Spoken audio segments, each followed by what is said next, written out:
Goshamahal MLA Raja Singh తన పార్టీపై అసంతృప్తి వ్యక్తం చేశారు. గోల్కొండ జిల్లా తాము ఇచ్చిన పేరు కాకుండా వేరే వ్యక్తిని ప్రెసిడెంట్గా నియమించడం పట్ల అసహనం వ్యక్తం చేశారు. పార్టీకి మా అవసరం లేదనుకుంటా అంటూ సంచలన వ్యాఖ్యలు చేశారు. ముందు ముందు ఏమవుతుందో చూద్దాం, మేమేమిటో చూయిస్తామంటూ ఆడియో రిలీజ్ చేశారు.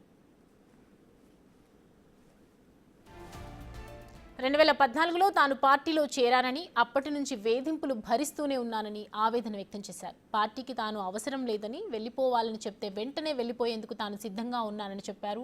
తాను ఇప్పటి వరకు బీఆర్ఎస్, కాంగ్రెస్, ఎంఐఎంతో యుద్ధం చేస్తూ వచ్చానని, కానీ సొంత పార్టీలోనూ యుద్ధం చేయాల్సి రావడం దురదృష్టకరమని పేర్కొన్నారు.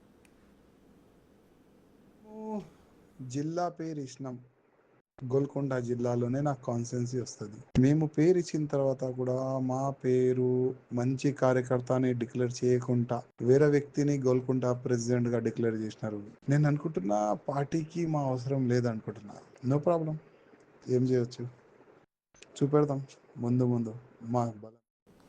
గోషామహల్ ఎమ్మెల్యే రాజా సింగ్ తన పార్టీపై అసంతృప్తి వ్యక్తం చేశారు. గోల్కొండ జిల్లా తాము ఇచ్చిన పేరు కాకుండా వేరే వ్యక్తిని ప్రెసిడెంట్గా నియమించడం పట్ల అసహనం వ్యక్తం చేశారు. పార్టీకి మా అవసరం లేదనుకుంటా అంటూ సంచలన వ్యాఖ్యలు చేశారు. ముందు ముందు ఏమవుతుందో చూద్దాం, మేమేమిటో చూయిస్తామంటూ ఆడియో రిలీజ్ చేశారు. 2014లో తాను పార్టీలో చేరానని, అప్పటి నుంచి వేధింపులు భరిస్తూనే ఉన్నానని ఆవేదన వ్యక్తం చేశారు. పార్టీకి తాను అవసరం లేదని, వెళ్లిపోవాలని చెప్తే వెంటనే వెళ్లిపోయేందుకు తాను సిద్ధంగా ఉన్నానని చెప్పారు. తాను ఇప్పటి వరకు బీఆర్ఎస్, కాంగ్రెస్, ఎంఐఎంతో యుద్ధం చేస్తూ వచ్చానని, కానీ సొంత పార్టీలోనూ యుద్ధం చేయాల్సి రావడం దురదృష్టకరమని పేర్కొన్నారు.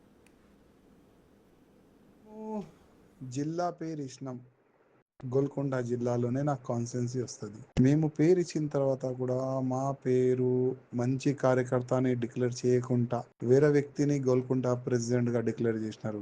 నేను అనుకుంటున్నా పార్టీకి మా అవసరం లేదనుకుంటున్నా. నో ప్రాబ్లం, ఏం చేయొచ్చు చూపెడతాం ముందు ముందు మా బలం.